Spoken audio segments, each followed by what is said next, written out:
Thank you for watching Gears of War lore, The Corpser. What's going on, guys? It's Roanoke Gaming here, back at you with some more lore, and this one can roar. I should start a freestyling career. I hope you're in the mood for things that skitter and on a biological level, freak humans out. Because today, we are going over The Corpser. If that's your thing, then why not smash that motherfucking like button and subscribe on the bottom right hand of the screen. So anyways, much like its many legs, let's get this thing moving and dive into the wonderful world of Gears of War. Let's start with some basic characteristics of the Corpser. They stand at about 36 feet tall, or roughly 10.97 meters tall. They possess 8 legs, or claws, really that give these massive creatures their ability to perform locomotion. It can be gathered that due to their size and height, without their armor, I would hazard a guess as to say they're probably roughly 10 to 20 tons. This is quite the range, but honestly, I don't want to look at them for that long, so this is the best you're gonna get out of me. This size and power gives them the ability to move solid earth. The Corpsers are mainly used to dig the tunnels for the Locust.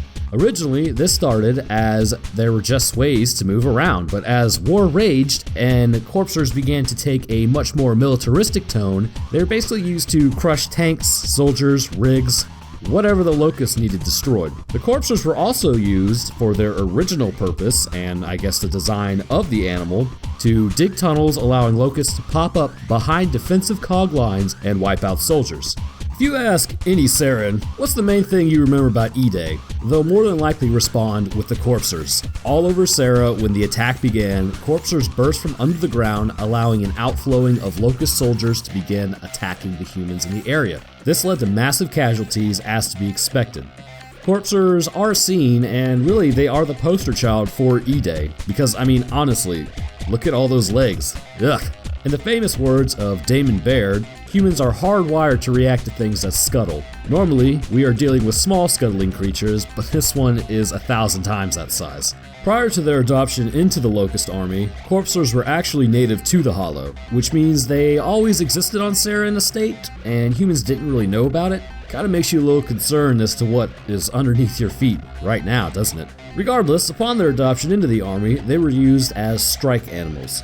You may think in your dealings with the Corpsers that they aren't too intelligent either, but you would also be wrong. This isn't your run-of-the-mill Wretch or even Brumok for that matter. While the Brumok may be stronger, there is evidence to suggest that the Corpser is much more intelligent. On a mission to land down, a Corpser can be seen waiting for a rig to pass underneath before springing its trap, taking the whole thing down and presumably killing everyone on board. Another example of this intelligence is self-preservation. During the light mass offensive, Corpsers can be seen running in the tunnels just before, the blast can even be seen. While this may just have been a reaction to light and noise, it may have also been an understanding that if that shockwave hits me, I'm dead. Corpsers have been known to hunt and wait on prey, much like a tarantula that lives under the ground and opens, I believe they're called like the trapdoor tarantula or something like that. Basically, don't look it up because they're absolutely horrifying. That's just my take on it though. During the first Gears of War, a Corpser can be seen popping up out of the ground as you try to escape the prison.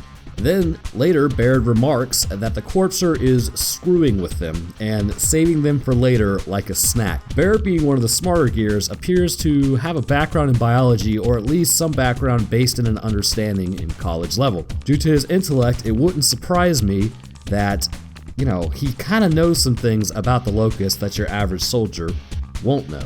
But he is also suggesting that the Corpser may be hunting them, and specifically that it is smart enough to toy with them before killing them, or at least trying to.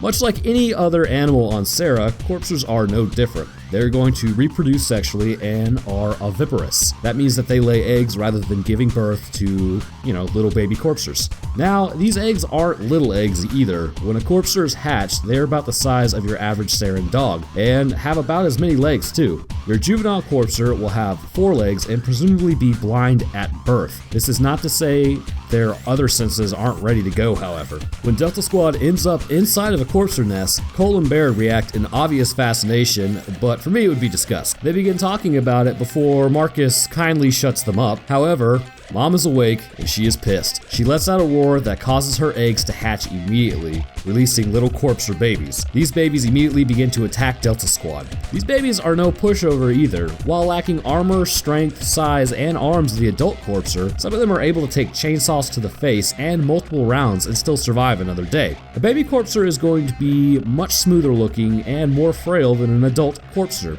In fact, they almost look like the Locust drones from Gears of War 4, I noted that today. It seemed pretty interesting. Anyways, continuing on. As previously mentioned, they do not have as many claws or legs as an adult, but much like humans with wisdom teeth, these will grow in adulthood. You may be wondering, what happened to the corpsers after Jacinto was sunk and the hollow was flooded? Well, many corpsers died, clearly, but some were able to run off and find shelter. When the locusts began to go feral, they captured some of these corpsers and kept them in the Deadlands for breeding purposes. They are still being utilized as living tanks and strike weapons for the locusts, but in a much more feral looking state. So, what did you think about my lore and morphology of the corpser? Let me know in the comments, and let's discuss why extra legs tend to freak humans out so much. I gotta say, I'm not a fan of spiders, so compiling this footage was a blast. If you liked my video, why not like and subscribe? I've got more coming out all the time. And I'm also really bad at ending these videos because I have no idea what to say besides everything that I've just said, so I'll just say, I will catch y'all in the next one.